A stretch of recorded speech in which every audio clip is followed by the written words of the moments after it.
How can you recover your Microsoft Authenticator app? Today in this video, I'll show you exactly how to do that. All you need to do is to follow carefully with me till the very end, and let's jump right into it. First, open the Authenticator app after, of course, installing it. And then from here, you need to log into your Microsoft account. So just do that very quickly. Type in your email or phone number associated to your account. Then go ahead and log in, and you'll get a code to your phone number.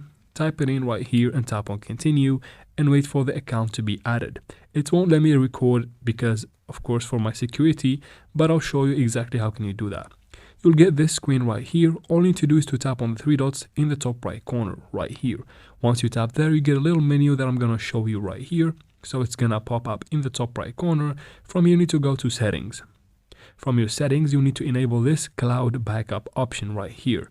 Because once you do that, you can basically recover your account later, and they'll show you that it tells you that in the app itself. So wait for the backup, and it says right here to recover, use this.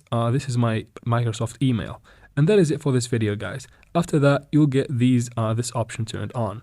And thank you very much for watching. Please like and subscribe, and don't forget to comment down below. Thank you for watching again.